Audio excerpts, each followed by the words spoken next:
Wendy Wright? Yes. I'm Richard Dawkins. Very nice kind to of meet you you. to do this interview. Yes. Where should we go then? Well, how's this? Okay.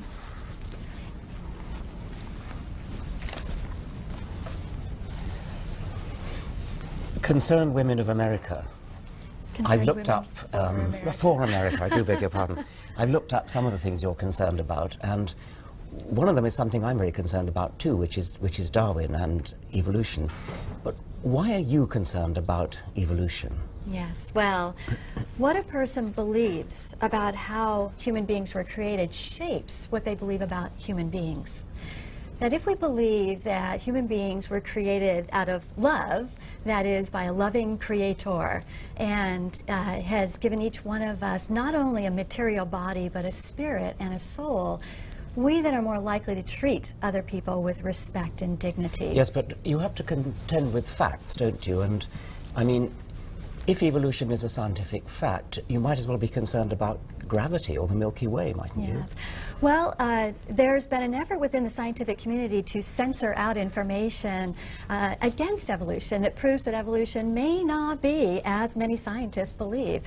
There have been many times in which evidence that was brought forward to bolster the idea of evolution turned out to be fraudulent. What's an example of that? So what we argue for is to teach the controversy. Don't censor out the facts that go against evolution, such as the famous pig's tooth, the tooth that was claimed to be an example of a prehistoric man and turned out to just be the tooth of a pig. There are numerous examples like that. So teach the controversy rather than try and censor out the information that shows that evolution is questionable. Seriously, there isn't a controversy. There may be a controversy within evolution about certain details, but the fact of evolution is uncontroversial. I mean, whether you like it or not, we're cousins of chimpanzees, we're slightly more distant cousins of monkeys, etc. I mean, pig's teeth are really irrelevant. Of course you can dig up mistakes and even outright fraud. I mean, the Piltdown hoax was an outright fraud. But that was never used as evidence for evolution. It was just a particular case of somebody in the 1920s who fraudulently made up a fossil. There's no evidence of evolution from one species to another. There's microevolution within a species, but not going from one species to another. Oh, really? And actually, the way you have framed this and your very closed-mindedness really is a very good example of the kind of censorship we see within the scientific community that won't even allow discussion about the controversy, that says that we can't even discuss any evidence that might show that evolution is questionable. Where did you study science? Well, see, that's the point. Scientists are now claiming that they're the only ones that can speak on this issue. And yet when people who look at the evidence go to the Smithsonian Museum on Natural History, and when we look for where's the evidence to show evolution from one species to another, all we find are drawings, illustrations. There aren't the actual material evidence showing it. So while there are attempts to say that only scientists can speak on this, what we have are scientists that are then creating an isolated community and saying that we're the ones, it's almost like a religion in which only scientists are allowed to speak and teach on it and to teach everyone else. And everyone else must believe what the scientists, what particular scientists say. But the scientists who question evolution are being censored out, are being blackballed out of the scientific community, and being told that the rest of the world cannot listen to them. Yeah. I mean, the evidence is actually rather substantial. It's not just fossils, you know. I mean, it's DNA. Presumably you're not concerned about DNA. You accept the existence of DNA, do you? I think DNA helps to prove that each person is an individual created and as distinct from one another. If you look at the DNA of all animals and all plants, what you find is a beautifully arranged hierarchy. You find that our DNA is close to chimpanzees, slightly more distant from monkeys, slightly more distant still from rats, slightly more distant still from lizards. The whole thing falls into a beautiful hierarchical pattern, just like a family tree. It is a family tree. How would you explain that? And where is the evidence? Well, the evidence is in the DNA. Excuse me. where is the evidence of evolution from one species to another species, the macroevolution? Well, it's in the DNA. It's in the DNA, it's in the geographical distribution What you're of talking species. about are commonalities, but again, where's the material evidence of evolution from one species to another species? Well, we obviously have a different conception of what evidence is. Scientists accept that as evidence. It's overwhelming, massive evidence. But let me come on to something else. It sounds to me as though you've got some kind of another agenda. Is it perhaps that your hostility to evolution, which by the way is not shared by bishops and archbishops and people like that, your hostility to evolution perhaps stems from something emotional? Like, I mean, is it that you feel that evolution, I mean, I've heard people say, for example, tell me I'm related to a monkey. You know, I'm not related to a monkey. Tell people they're related to monkeys and they'll behave like monkeys. Tell people they're related to pond slime and they'll behave like pond slime. Is part of that the hidden agenda behind your rejection of science? There's no hostility and there's no hidden agenda. We've been very upfront with what it is we believe. And the ad hominem attacks that people who favor evolution use against people who don't buy into that, I think shows the lack of confidence in the evidence. If evolution had so much evidence behind it, then those in favor of evolution would not have to be reduced to ad hominem attacks against those who say, show us the evidence, show us what's lacking. Well, I think I'd dispute ad hominem, but I think you could understand a certain annoyance. It's a little bit as though a teacher of classics, I'm talking about education now, in school and universities.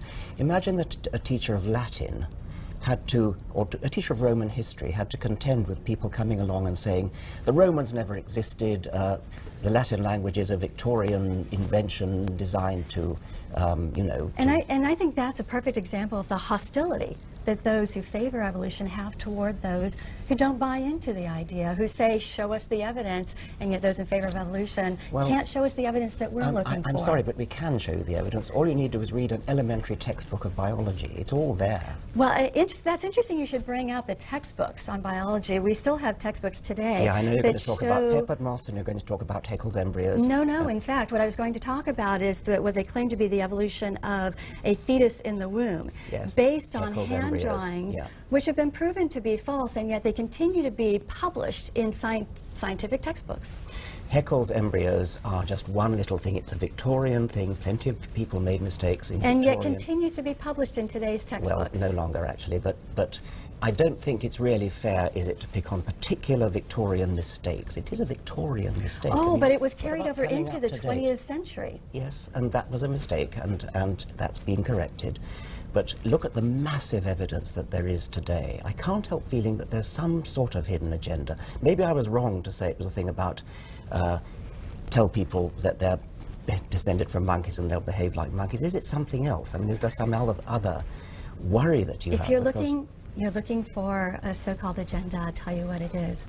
We believe that human beings should be treated with respect and dignity. Yes. And the reason we believe so do that, I, of course. the reason we believe that is because we can see that God created each one of us. And what we find is that philosophies that are built on evolution oftentimes lead to horrific abuses against human beings. And you can see why, because it's drawn on a foundation that says human beings are just material, and they should be judged according to their utilitarian use. What thing can they provide for society? Okay. We don't believe that. Yes, okay. We believe that each human being, whether they can supply something to society or not, if they are disabled, if they are young, that they should be treated with the same amount of respect as you and I should be treated. Yes, I mean, I accept all that, and I agree with that. I mean, I also think humans should be treated with respect.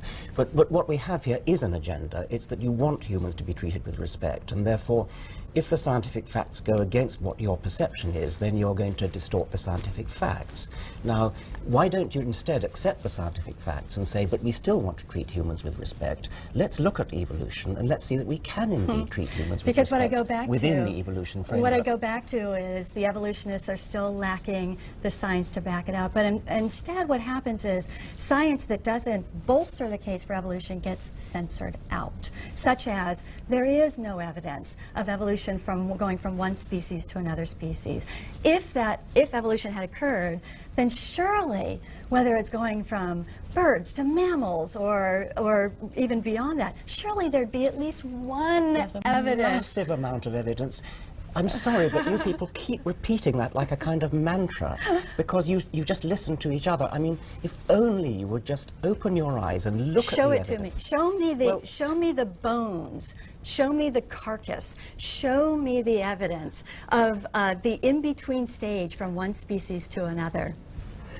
Every time a fossil is found which is in between one species and another, you guys say, now we've got two gaps where previously there was only one. I mean, almost every fossil you find is intermediate with something and something else. If that were the case, the Smithsonian Natural History Museum would be filled with these examples, but instead they're not. It is. When we talk about intermediates between species, we're of course not talking about intermediates between modern species. We're not talking about intermediates between dogs and cats. We're talking about intermediates between ancestral dogs and slightly more recent ancestral dogs. Now, in the case of humans, since Darwin's time, there's now enormous amount of evidence about intermediates in human fossils. And we've got various species of Australopithecus, for example, and these are, I mean, some Australopithecus are intermediate between others and ourselves. Then you've got Homo habilis, Homo erectus. These are intermediate between Australopithecus, which was an older species, and Homo sapiens, which is a younger species. I mean, why don't you see those as intermediates? Evolutionists bear the burden of providing the evidence for those of us who are not scientists to see it. And if the evolutionists had the actual evidence, then it would be displayed in museums, not just in illustrations. So what I go back to, though, I think there is a bit of there could be a hidden agenda on the part of those in favor of Darwin. In Darwin's own words, in which he claimed that there was a difference among the races. And that was then used to promote racism. Yeah, that's Victorian. Everybody in Victorian That times is the was racist. foundation, though. Those who are in favor of evolution often refer back to Darwin. And he is quite a hero of the evolutionist movement. He is a hero, but not with respect to racism. Now, I just told you about Australopithecus, Homo habilis, Homo erectus, Homo sapiens. By the way, archaic Homo sapiens and then modern Homo sapiens. That's a beautiful series of intermediates. You're still lacking the material evidence. The material evidence is there. Go to the museum and look at it. So what I go back to again is let's look at what evolution and Darwinism has spawned. Let's look at the philosophies that have come out of it that have been so horrific to our world. So we need to look at the philosophies behind and that have grown out of evolution. And what we find are the societies that are the most loving and caring, the societies that are the most well-functioning, are the ones that have a great respect for human beings, for others, because they recognize that each human being was created individually and is distinct from one another. Interesting enough, regarding that, you mentioned how the DNA is common among various species. But among human beings, each one of us has distinct DNA. In fact, that's the one. That's one thing that's quite a way that. Sorry, back up. That's one thing that scientists will use to determine who has committed a crime, is basing it on the DNA evidence. So even DNA helps to show that each human being was created individually. DNA shows that each human being evolved individually. And of course there are individual differences between human beings, genetic differences, otherwise natural selection couldn't happen. Now, I presented you with, I don't have them here obviously, but you can go to any museum and you can see Australopithecus, you can see Homo habilis, you can see Homo erectus, you can see archaic Homo sapiens and modern Homo sapiens. A beautiful series of intermediates. Why do you keep saying present me with the evidence when I've done so? Go to the museum and look. I have gone to the museums, and so have so many of us who still are not convinced Have you seen Homo erectus? And I think that this effort, this rather aggressive effort to try and talk over us and to censor us, seems to come out of a frustration that so many people still don't believe in evolution. Now, if evolutionists were so confident in their beliefs, there wouldn't be the effort to censor out information that shows that evolution is still lacking and is questionable. I confess to being frustrated. It's not about suppression, it's about the fact that I have told you about 4 or 5 fossils, and you seem to simply be ignoring what I'm saying. Why don't you go and look at those fossils? And certainly, if they were in the museums, which I've been to many times, then I would look at them objectively. But what I go back to is that the philosophy of evolution has led to ideologies that have been so destructive to the human race. It's been misunderstood. I mean, even Hitler could be described as a misunderstanding of Darwinism, and that's a grotesque and horrible misunderstanding. Eugenicists, and those in favor of euthanasia, and those in favor of infanticide. Yes. But wouldn't it be a good idea, instead of pointing to misperceptions of Darwinism, which have been hideously misused politically, if you try to understand Darwinism, then you'd be in a position to counteract these horrible misunderstandings. Actually, we are oftentimes forced by the aggressiveness of those who favor evolution. It's not as if we are hidden from this information that you keep presenting. It's not as if it's unknown to us, because we can't get away from it. It's pushed on us all the time. But I think your frustration comes from the fact that so many of us who have seen your information still don't buy into your ideology. Have you seen Homo erectus? Have you seen Homo habilis? Have you seen Australopithecus?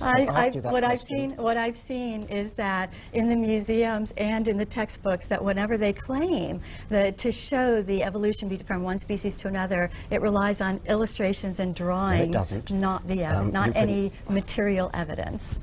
You might have to go to the Nairobi Museum to see the original fossils, but you can see casts of fossils, exact copies of these fossils, in any major museum. Well, let me ask you, why are you so aggressive? Why is it that why is it so important to you that everyone believe like you believe? Well, I'm not talking about belief. I'm talking about facts. I'm talking about I've told you about certain fossils, and every time I ask you about them, you evade the question and you turn to something else. Well, I can say, even if, again, I say that you can name a few of those, but they still don't show. They still don't prove evolution from the slime to the intricate human body. Well, there should be, if we had gone from that broad of an evolution, there should be overwhelming tons of material evidence, not just an isolated thing here and there. But again, there is not evidence. I happen to pick human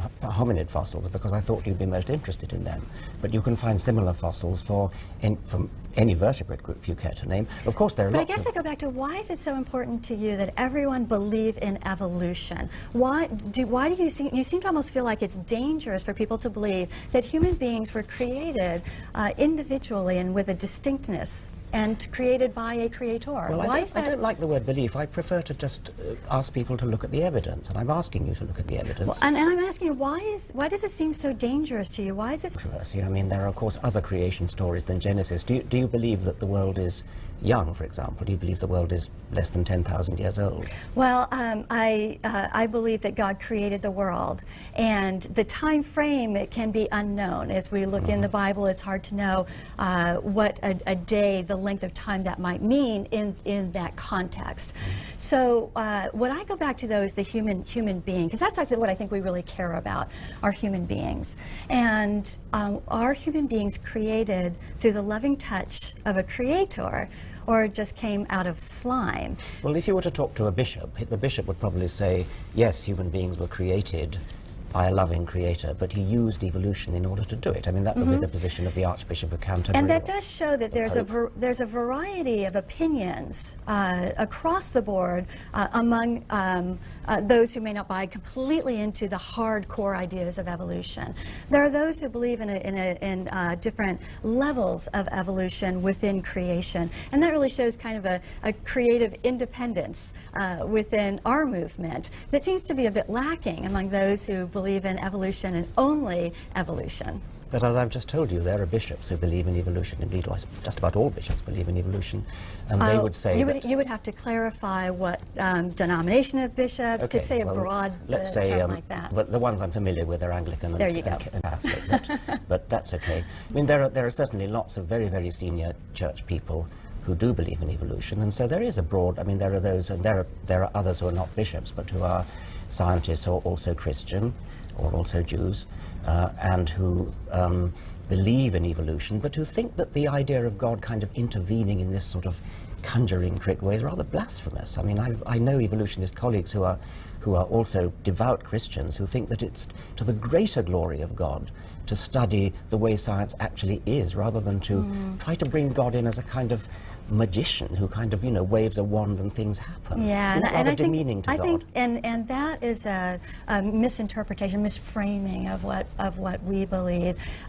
We believe that God can and does intervene throughout history and in life. And we see that as like a loving father that's involved in his family and his children. It's not that the father is dictating everything to his children, what they can and cannot do. As a Christian, I believe in free will, that God created us with the ability to make our own decisions. Some of those decisions are bad decisions, some are good. And so to say that God intervenes in our lives, even in the creation, well, perhaps even especially in the creation of our life, is reflecting a belief in a very loving God. Yes. And there are others who say that God set up the laws of physics, the laws of the universe, and he did it in such a cunning way that when the time came, evolution got going and eventually produced us. Isn't that a rather grand and noble vision of God? It is, and in fact, we believe that as well. We believe that science is unlocking the mysteries of the laws put in place by God, that God created this earth with certain laws like the law of gravity to allow it to function, and that science is actually is discovering and unlocking the secrets of the laws that God put in place. Among which are evolution, which follows from the laws of chemistry and physics under the right conditions. So, and that could be the working out of God's purpose, couldn't it? Couldn't evolution be the working out of God's purpose? And there are many people who do believe that God does use a form of creation where evolution is a part of that. The evolution of back up on that. That there are people, there are many people who do believe that God intervenes in this world and uses various laws like gravity or progression to create a more stable world, a better world. So I don't think that there is much, I don't think there should be as much dissension between our camps, that we can come to respect one another. In fact, we do. We respect evolutionists for their beliefs. What we would hope is that there would be as much respect on the evolutionist part toward us so that we could have a dialogue without being reduced to ad hominem attacks and accusing others of having hidden, secret, hostile agendas. I don't want to be respected for my beliefs. I want you to respect the facts. I want you to look at the facts. Don't respect me. I don't want respect. I want you to go to museums and look at the facts, and don't believe what you've been told that there is no evidence. Just go and look at the evidence. Yes, and then it's what not I would funny. say... I mean, really, go and... I've told you about hominid fossils. You can go and look at the evolution of the horse. You can go and look at the evolution of the early mammals. You can go and look at the evolution of fish. You can go and look at the transition from fish to land-living amphibians and reptiles. Any of those things you'll find in any good museum. Just open your eyes and look at the facts. And I would say open your eyes and see the communities that have been built by those who believe in a loving God who created each one of us. And what I find is that is the kind of world that most of us would want to live in, one in which there is a deep respect for other human beings because they are created by a loving God. However that creation came about, you could have your beliefs, we can have our beliefs, and both can be based on on evidence, even the same evidence. But I think fundamentally, where our differences come down to is whether there was a creator or whether there was not a creator. I liked one phrase you used there. You talked about the sort of society in which we wish to live. And I'll tell you quite freely that a society based upon Darwinian principles is exactly the sort of society I do not wish to live in. It would be a terrible society. It would be a sort of George Bush kind of society, if I can put it like that, or Margaret Thatcher kind of society. I do not wish to live in a Darwinian world. I do, however, respect facts, and I do recognize that the facts of science show that the world of nature is a Darwinian world. It's a very unpleasant world. It's a thoroughly unpleasant world, not the kind of world we wish to live in. So let us understand it so that we can construct the kind of society in which we wish to live, which will be a non-Darwinian society. It will be the sort of society which departs from Darwinian principles. A society that was based on Darwinian principles would be a ruthless, free market economy in which the rich trample the poor, in which it would be the sort of opposite of a liberal socialist society, in fact. In a way, I'm rather surprised, if we're talking politics, that the right wing in America is so hostile to Darwin. If we're going to be naive about applying science to politics, you ought to be in favor of Darwin. And I'm against Darwin where politics is concerned, but you cannot argue with scientific facts. You actually helped to make my case quite well, and that is that a philosophy that is drawn out of Darwinism would be extremely brutal. And in fact has been. That has been the experience. I've just said that. I've agreed with that. And yes. That's why the societies that have been built on a viewpoint that God created each one of us, however he did it, that's part of the science of unlocking, of discovering how that was done.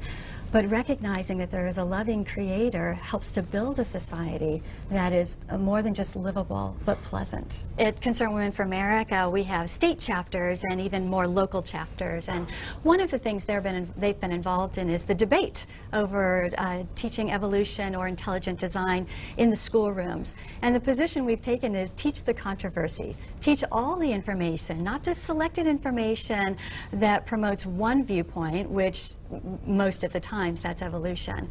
But let's teach all the information so that the school children can learn how to think for themselves and come to their own conclusions.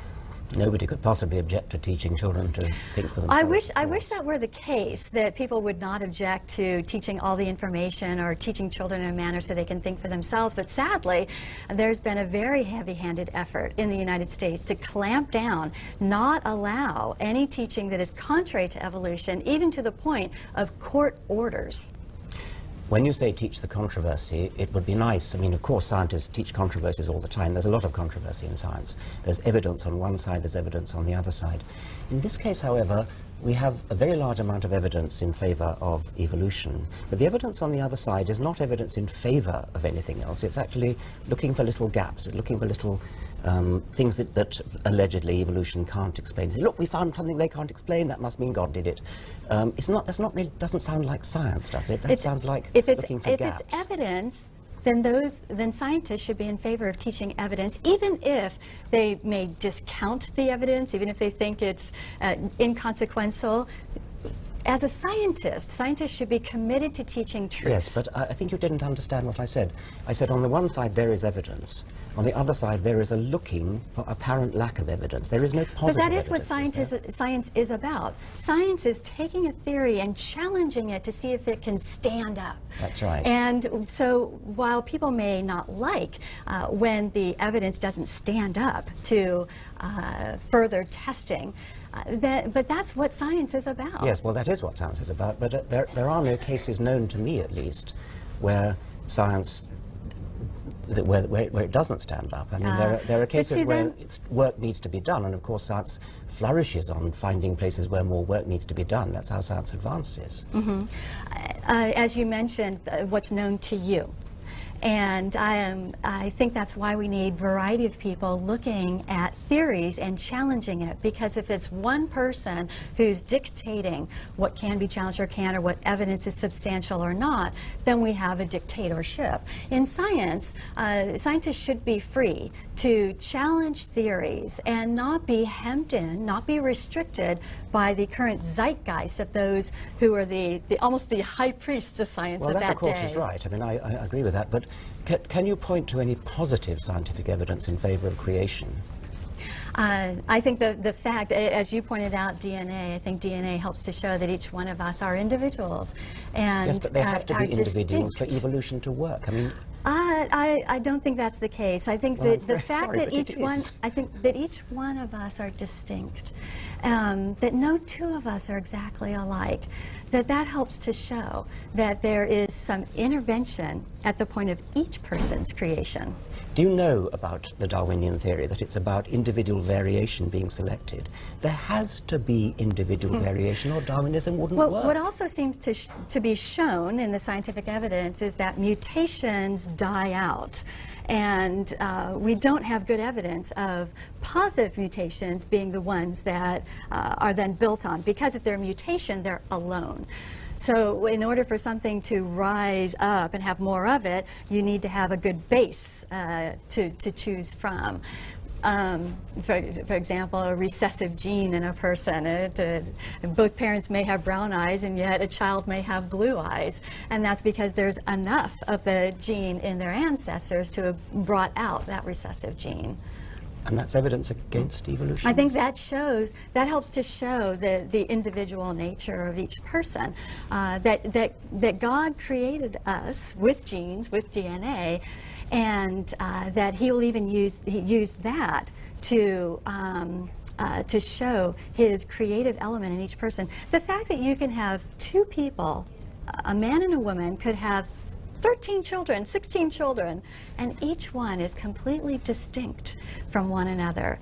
That shows that even though they came from a common parentage, that yet there's still a creative element for each one of those human beings. Do you actually know what Darwin's theory of natural selection is? I think I know enough, because it gets pounded into us by those who simply won't allow for other information, that don't want other information to come forward. I won't do any pounding, but just let me tell you what it is. There is individual variation. Every individual, apart from monozygotic twins, is different from every other individual. That's absolutely fundamental to the Darwinian theory. Now, what happens is that among that variety of individuals, some survive better than others, some reproduce better than others. That's how we get evolution. You couldn't have evolution unless there was individual variation. You must not keep thinking that because there's individual variation, that's somehow evidence against evolution. So I come back to you, and why do you reject the idea that there is a creator who's involved in the creation of human beings, whether it was the initial creation and then he left, or is involved in the creation of each human being who's ever lived on Earth? Well, as I've said, there are plenty of ways in which God could be involved in creation of the universe, even creation of life, but Darwinian natural selection demands individual variation. That's why you must stop using individual variation as evidence against evolution. It's evidence for evolution. Once I was going through the Smithsonian Natural History Museum with dear relatives of mine, and one of them was a severely handicapped little girl who can't do anything for herself. She can't talk, she can't walk, she can't feed herself, she can barely sit up. And when one of the people I was with turned to me and said, "Do you believe in evolution?" And I said, "I think this little girl is a perfect example of why evolution is wrong. Because here's someone who cannot take care of herself, and yet she has a spirit. She's not just a material being." And that's one difference I find between the ideology of Darwinism and evolution and those who believe in a loving God, is the idea of a spirit and a soul that is not material, and it's something that it makes us distinct from animals. Do you think that children should be taught critical thinking at school? In fact, that is what we argue for, is that children to be taught evidence, so that they can decide for themselves, so they can figure out for themselves what is truth. Right. Do you understand what I was saying when I was explaining about natural selection requiring individual variation? I do, but I also come back and I haven't heard you answer whether you have a problem with this idea of God being involved in the creation of each individual human being, not just perhaps being the one that got it all started. Well, I do have a problem with that, because I've seen the evidence, and I know that individual variation comes from genetics, it comes from DNA, and I know where it comes from. And it's a very well worked out story. It's in every textbook. I mean, we differ because we have different genes. And we get different genes. Sorry, go on. Do you believe in a spirit or a soul? I believe in a spirit or a soul in the sense of my own consciousness, which is a manifestation of my neurons and my brain physiology. I don't believe I have an immortal soul, no, but that's my personal belief. And what about a disabled person who severely mentally disabled and is not able to make choices? Do they have a spirit? Are they a human being? They're a human being. They belong to the species Homo sapiens. Their ancestry is Homo sapiens, so of course they're human beings, yes.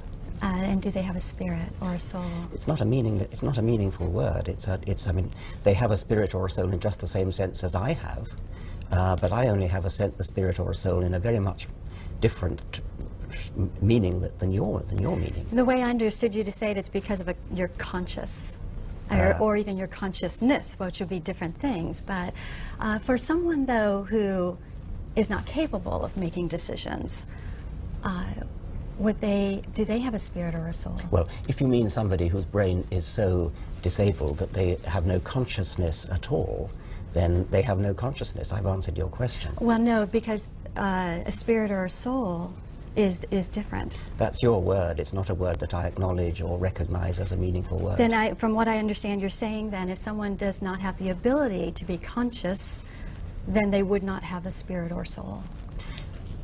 A human placenta is a identical twin to the baby that it nourished. I don't think either of us would wish to say that it has a spirit or a soul because it doesn't have a brain. So if only a being that has a material, well, let me back up on that. It's the material, the matter, the brain, or the consciousness.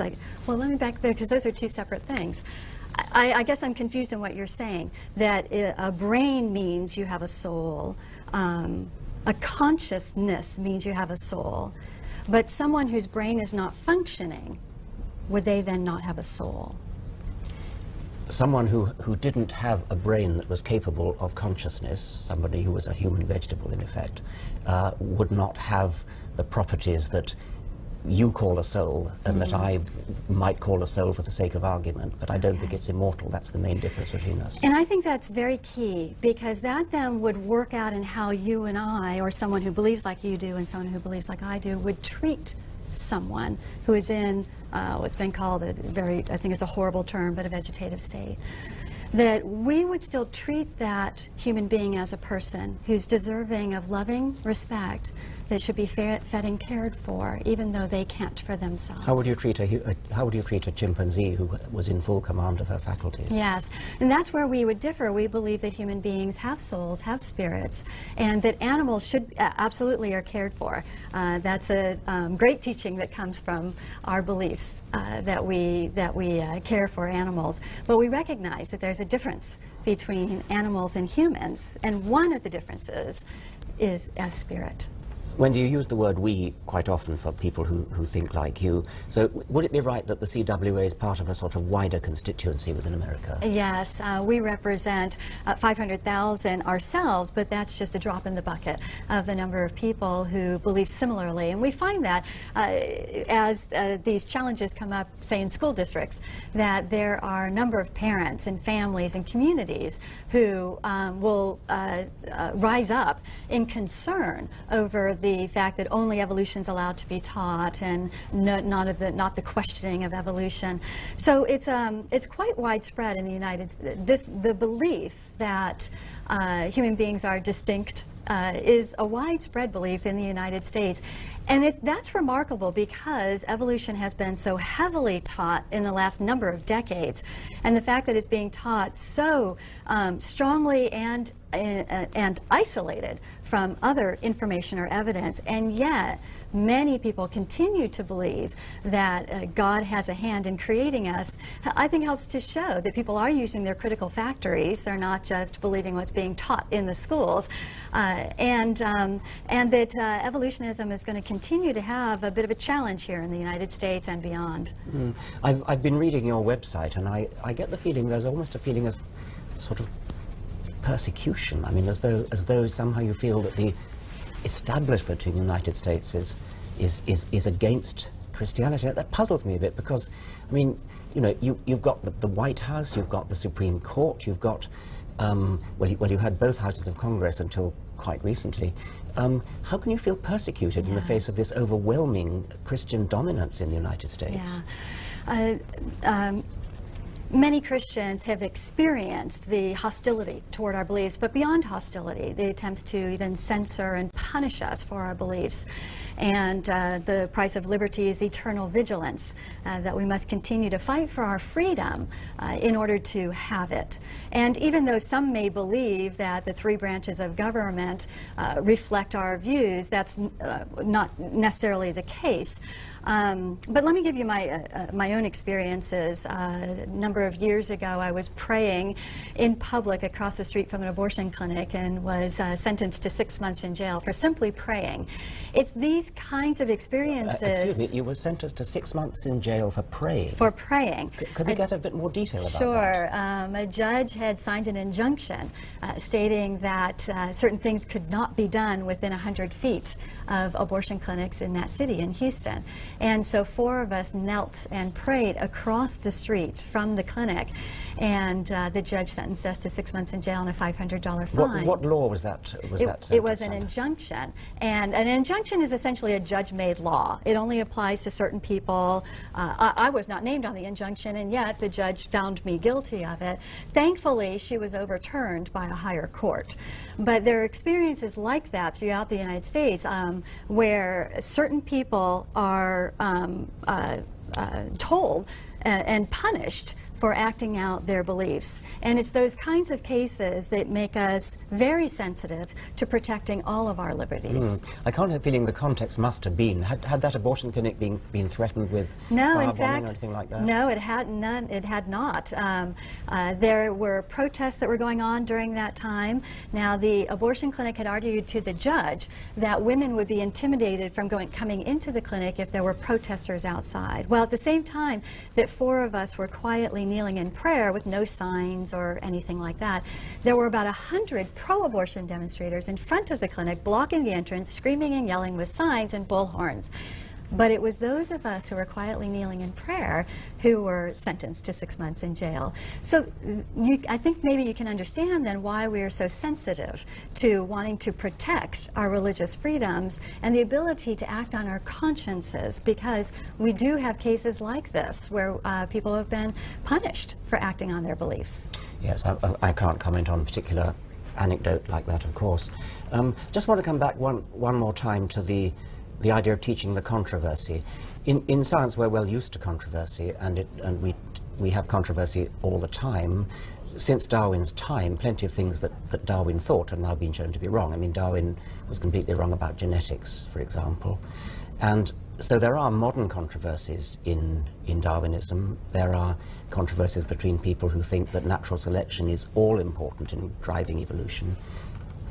And there are people who think that natural selection is only part of it, and that there are other things that drive evolution. Nobody seriously doubts the fact of evolution, but there are controversies about whether evolution is largely driven by natural selection or only partly driven by natural selection. For example, there are controversies about whether evolution goes smoothly and continuously, or whether it goes in jumps, whether there are sort of long periods where not much evolution happens, and then a rather sudden burst of evolution, which represent a kind of step in the fossil record. Those are genuine controversies, and of course it's extremely right and proper that children should be taught those controversies. But when you say teach the controversy, by which I think you mean the controversy between science on the one hand and probably biblical creation on the other, there are lots and lots of creation myths. I mean, the Genesis myth just happens to be the Babylonian Jewish myth, which for historical accident reasons is largely prevalent in the United States. But I mean, why not teach the Hindu myth that we're the product of a cosmic butter churn, or an Australian Aboriginal myth that we come from the dream time? Why pick on the Judeo-Christian Babylonian myth? Well, we have argued when we say teach the controversies, teach the controversies in evolution. And to teach the evidence that shows intelligent design. I'm not aware of people arguing that they ought to, that in public schools it ought to be taught the biblical accounts of creation. So really? When we say teach the controversy, we mean teach all the evidence, including the evidence that goes against evolution, teach the evidence for intelligent design. Who do you think the intelligent designer was? Well, see, that's something that I think scientists can debate. But the idea that there was an intelligent design to the process. In fact, what you've mentioned regarding even natural selection, and that there could be somebody or something that put all these laws in place that now the world is operating off of, does back up this idea that it was a being, an intelligent being, that caused all this, the whole world, to happen. Yes, I mean that's what a bishop might say. I wouldn't say that, but there are plenty of Christians who would say that. Wouldn't your life be a lot easier if you went along with the bishops and said the evidence in favor of the fact of evolution is overwhelming, so let's accept it and bring God in there? I think one issue is this idea that that we take orders from a hierarchy. Okay, no, and there are some bishops that believe like you do, and there are other bishops that don't, yes, that believe differently. No. And so it's easy to select those who believe like you do and rely wholly as if they speak for everyone. Yes. But those bishops don't speak for all Christian leaders. I leaders. I accept that, and I would hate to suggest that you take orders from authority. I do wish you look at the facts a bit more, though. I mean, they are actually very interesting. I mean, you'd be fascinated. Just read a book. Yes, I think, well, I find that to be quite demeaning to claim that we don't read books, or that we don't know what evolution is, when in fact most of us have been through the museums that you and your folks have put together. Yes. It probably would be helpful to the dialogue if the evolutionists were not so demeaning and degrading to others.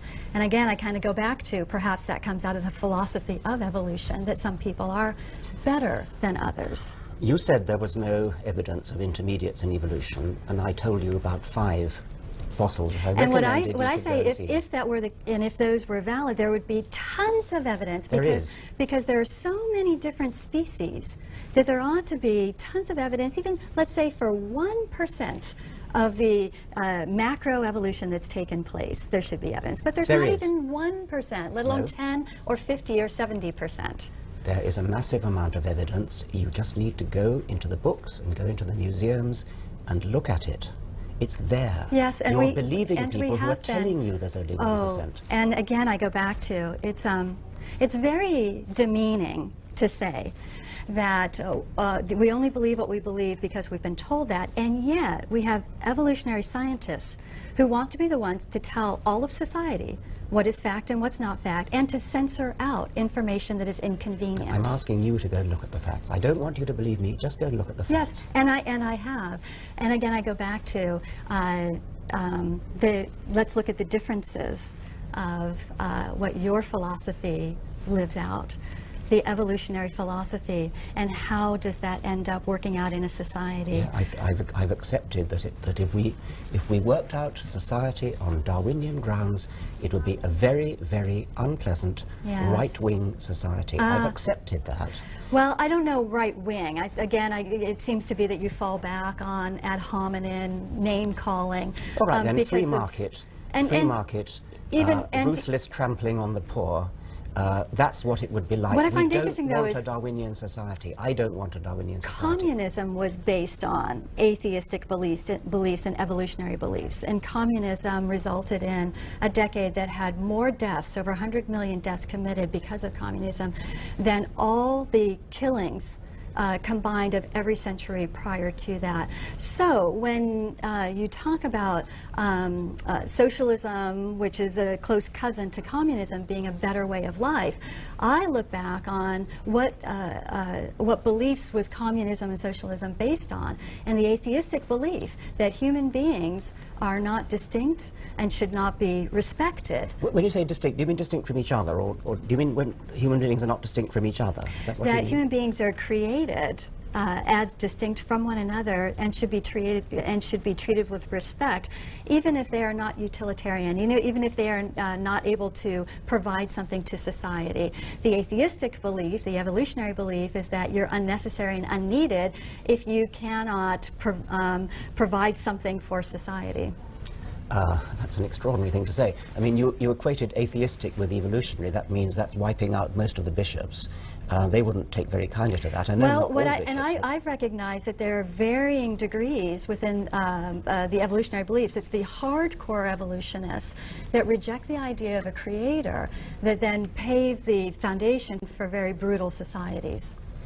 Well, I have accepted that if we were to base our societies on Darwinian principles, they would be brutal, harsh, and unpleasant.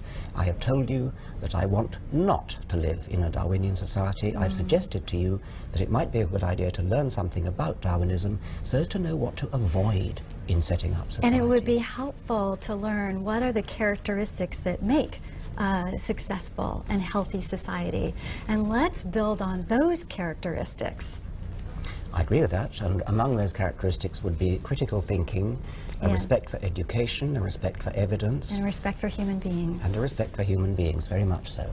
Regardless of whether they can provide for society or provide something to society. Yes, indeed. That's the essence of the liberal philosophy which I espouse, that human beings should be respected, their health should be taken care of. Even if they don't have a functioning brain that is conscious. They should be given, their hospital care should be taken care of by the state.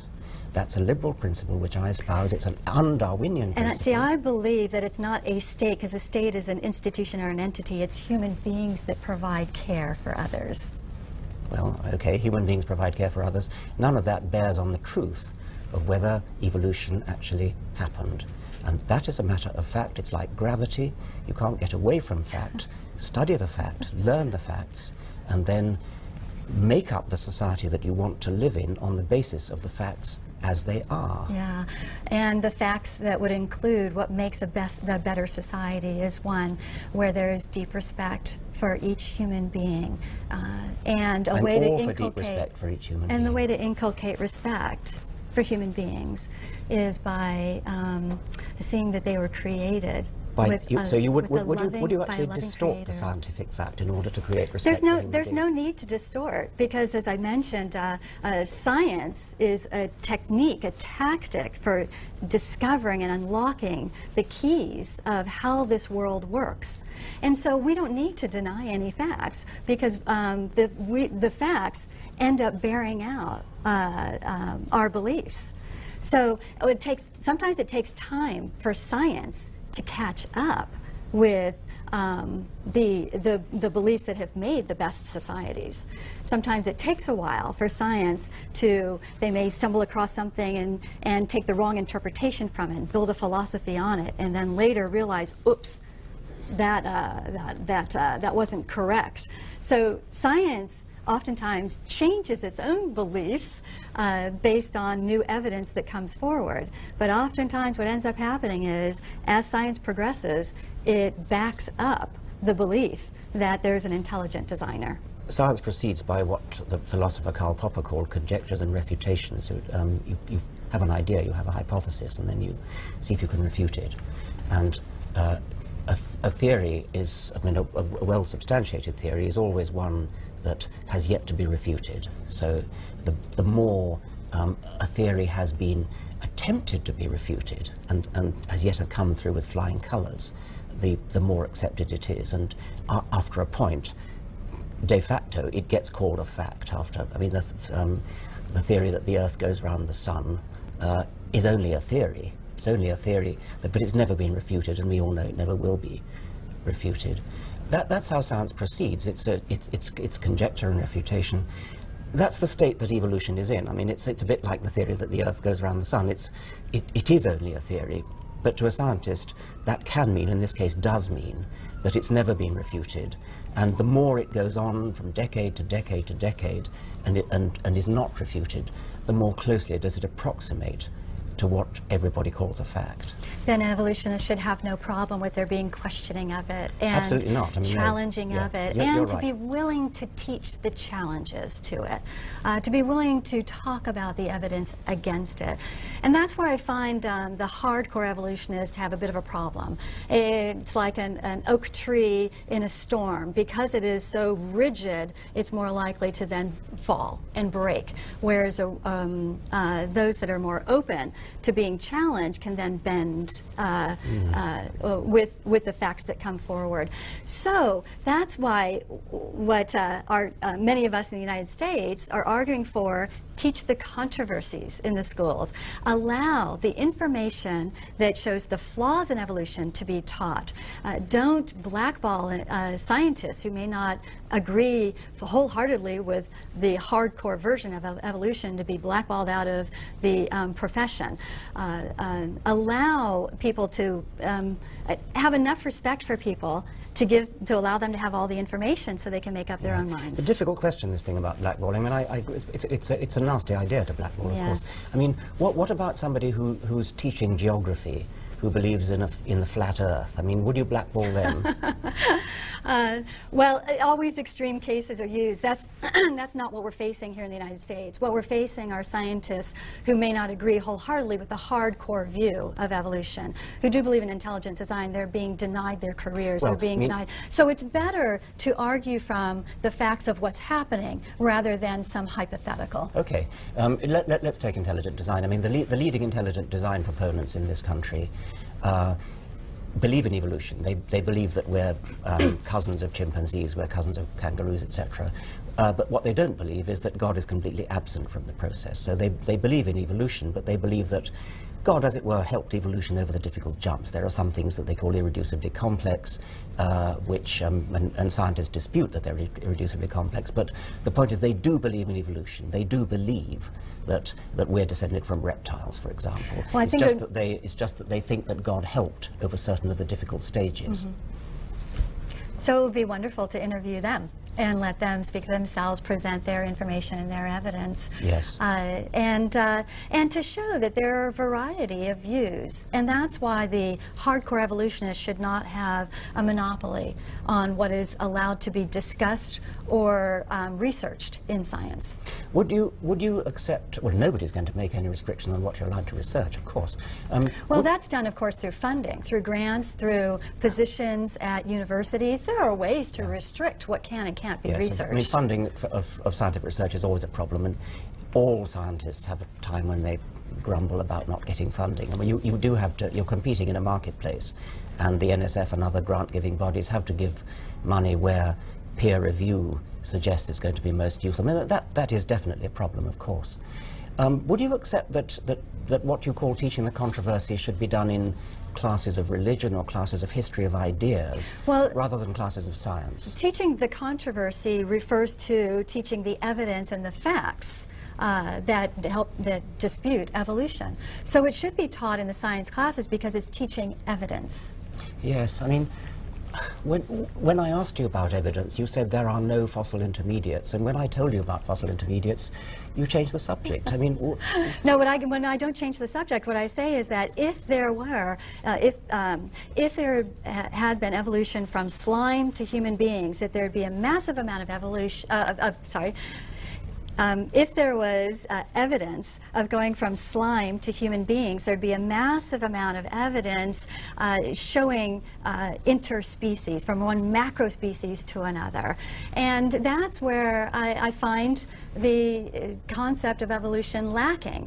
And so the burden really is on the evolutionists. Oftentimes it's been thrown back at us that we just need to look at the information. But let me throw it back on you all to say, look, this is what's needed to convince us.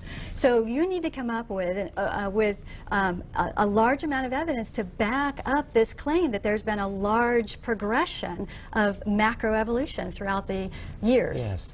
How are we going to make you look at it there? Because, I mean, I've told you... Well, no, we look at it. We look at it. Again, when I go back to, it's easy to blame the other person. to say and to blame by saying that we're ignorant. But what I'm saying to you is, if there were enough evidence, it would convince even it will convince those who are open to the information. There's such a vast number of people in the United States and elsewhere who do believe in an intelligent design, that there's a creator. If there was a vast amount of evidence, solid evidence to back up evolution, that would influence a significant number of the vast number of people who believe in intelligent design. That sends me close to despair, because the evidence is there. I mean, I keep telling you about it. No, just let me tell you some of it. There is evidence for example, the transition from fish coming out of the water onto the land. It's beautiful evidence. It's elegant. I mean, they're lovely fossils. Go to Philadelphia and have a look at the wonderful fossil they've got there. I'm sure they have replicas in the Smithsonian here. Just look at that evidence. It's beautiful. The evidence for the transition between the reptilian jaw and the mammalian jaw. The reptilian jaw has several bones. The mammalian lower jaw has only one bone. And the other bones that were in the reptile have now moved into the inner ear. It's a beautiful transition. So what is your cause in life?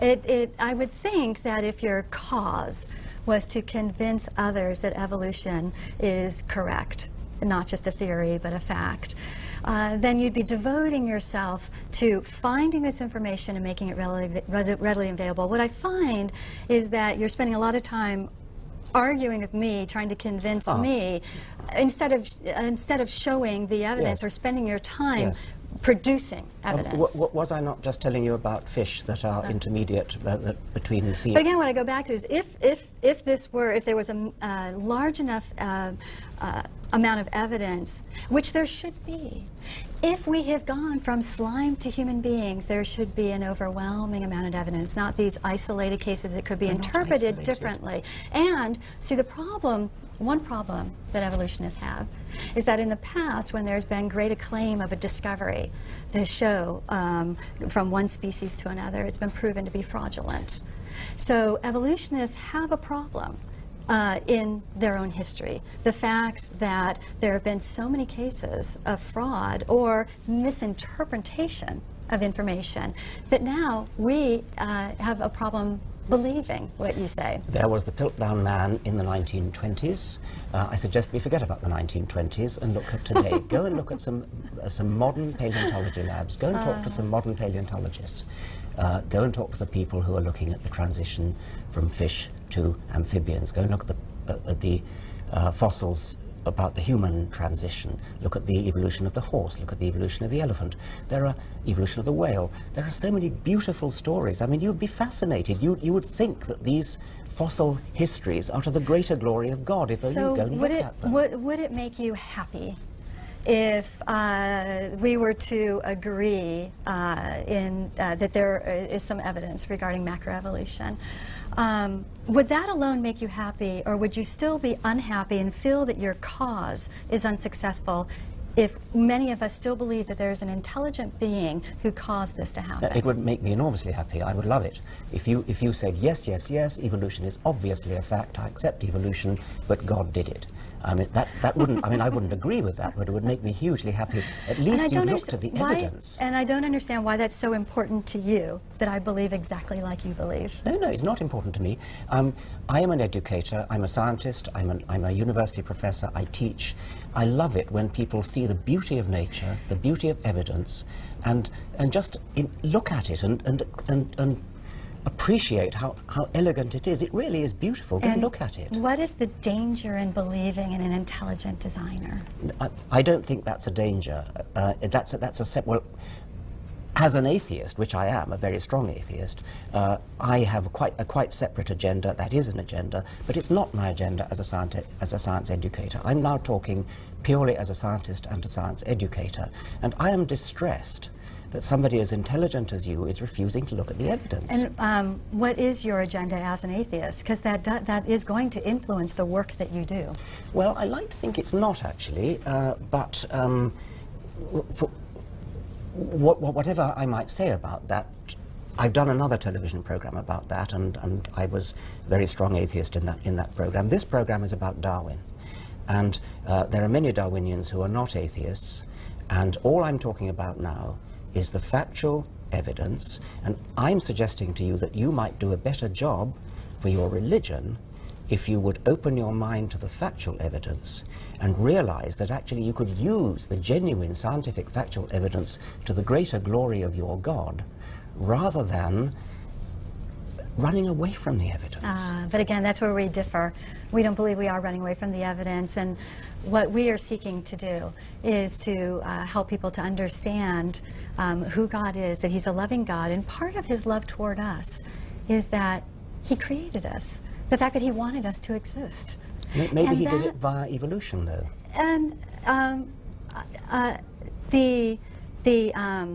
helping people to understand that there's a God who's created order in this universe, and that there are certain, as you've mentioned, laws in this universe. That even includes moral laws of how we are to treat one another. The work that we're working toward is helping people to understand these moral laws and live according to these moral laws, because not only will they benefit living healthier and happier lives, but our society will as well. And so each of the work that we do through Concerned Women for America is toward that end. Now, you have your own cause. You're going to devote your life to that. And I would hope that you could respect and appreciate the work that we're doing to help make society a better place by helping people to understand the moral laws not only exist, but they're the best for each one of us and as a society. And you can go to sleep at night happy, hopefully, knowing that we're being successful in our work, because it will make a better society, one that Darwin's beliefs would not have made. Yes, well, I've gone into that, haven't I? I agree with you that Darwinian beliefs would not make for a good society. I've said they'll make for a bad society. And what's lacking, as you've mentioned, what's lacking is what's lacking in Darwin needs to be made up with somewhere else. The fact that Darwinian is would lead to such a harsh and brutal life means that there's a great need for other people to be making this world a better place. Yeah, but and that's true. That's what we are working on. Yeah. And even though I may not agree like you do, hopefully you can appreciate the work that we're doing to make society a better place.